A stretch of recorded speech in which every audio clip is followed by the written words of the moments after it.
Bismillahirrahmanirrahim.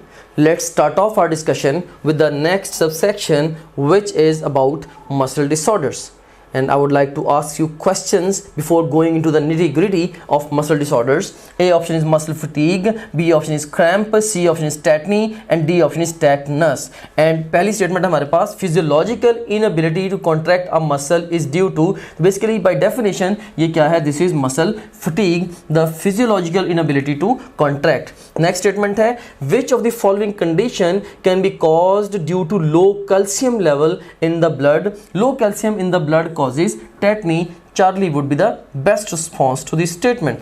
Next statement, tetanic contraction of entire muscle indicates, basically it indicates the cramp. Best response would be beta. Another statement, muscle twitches and convulsions take place in case of. So जो twitches and convulsions हैं muscles की, या hyperactivity जो है muscles की, वो होती है in the tetany. Best response is Charlie. Another statement, all are physiological disorders of skeletal muscles except. तो इसमें से मसल फटीग, क्रैम्प और टेटनी ये फिजियोलॉजिकल डिसऑर्डर्स हैं, लेकिन जो टेटनस है basically it's an infectious disease caused by Clostridium tetani bacterium. ख़ास तौर पे जब हम खुदा न खासा अगर हमें कोई भी रस्टी मटेरियल है, अगर उससे कोई चोट आ गई है, लाइक अगर आप बेयर फुटेड ग्राउंड पे चल रहे हैं और एक कील है पुराना जिसकी जो कि रस्टेड है, और अगर समहाउ वो आपकी स्किन में पेनिट्रेट करता है, there is a good chance कि अब आप इन्फेक्ट हो जाएंगे विद द क्लोस्ट्रीडियम टेटनियाई. और अगर right away anti tetanus serum ना लगवाया, ultimately you may end up having this life threatening disease, right. So ये एक इन्फेक्शियस डिजीज़ है, ये फिजियोलॉजिकल डिसऑर्डर नहीं है, ये बैक्टीरियल डिजीज़ है. So best response to this question would be actually delta, the tetanus. And next, painful and taut muscle result due to. तो painful and taut muscle जो है it results because of the cramps. Answer would be beta here. Now let's construct a table regarding the muscle disorders which are given in our syllabus. Extreme left column में we have got feature, in the second column we have got the muscle fatigue, then we have got the tetany, and last of all we have got the cramp. First of all let's talk about the causes. तो basically जो लो ATP है somehow it results into the rapid glycolysis which results into the lactic acid accumulation, जिसकी वजह से pH reduce होती है और ultimately you end up having the muscle fatigue.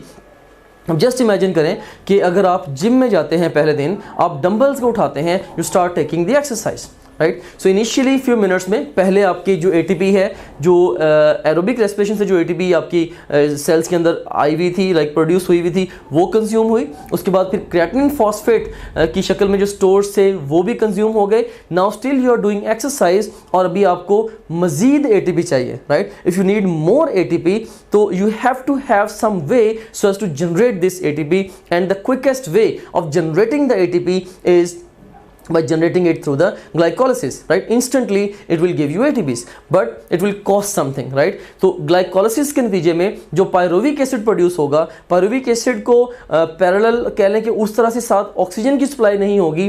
So anaerobic कह लें कि रेस्पिरेशन के नतीजे में ultimately you will end up having the lactic acid inside the muscle cells. और जो लैक्टिक एसिड है ऑफ कोर्स एसिड है, ये पीएच को डिक्रीज़ करेगा. जब पीएच डिक्रीज़ होगी तो एंजाइम्स की जो एक्टिविटी है वो अफेक्ट होगी and ultimately muscle would not be able to contract. जब आप थोड़ा सा रेस्ट करेंगे तो उस वक्त फिर क्या होता है, ग्रेजुअली जो लैक्टिक एसिड है ये वॉश आउट हो जाता है मसल से, ये अल्टीमेटली ब्लड के ज़रिए ये मसल से अवे मूव कर जाता है. And in the mean while you generate more ATP. So rest से आप कह लें कि जो फटीग है ये रिजॉल्व हो जाती है. सो इसके अलावा जो आयनिक इम्बैलेंस है ये भी इसका एक मेजर कॉज है मसल फटीग का, राइट. और इसके रिलेटेड जो की मसल फटीग से रिलेटेड जो की पॉइंट्स हैं वो क्या है कि एक तो बाय डेफिनेशन ये फिजियोलॉजिकल इनएबिलिटी है to contract, right. And if there would be no ATP, इससे होगा क्या, अगर ATP नहीं है तो क्रॉस ब्रिजेस जो हैं वो डिटैच नहीं हो पाएंगे. हमने डिस्कस किया था कि क्रॉस ब्रिजेस जो हैं बेसिकली इनको डिटैच करवाने के लिए, क्रॉस ब्रिजेस को अल्टीमेटली बाइंडिंग साइड से डिटैच करवाने के लिए ATP चाहिए. If there would be no ATP तो डिटैचमेंट ही नहीं होगी and you will end up having the contractures, right, which is permanent muscle contraction, right. So contractures इससे develop हो सकते हैं. Then we have got the tetany, low calcium in the blood basically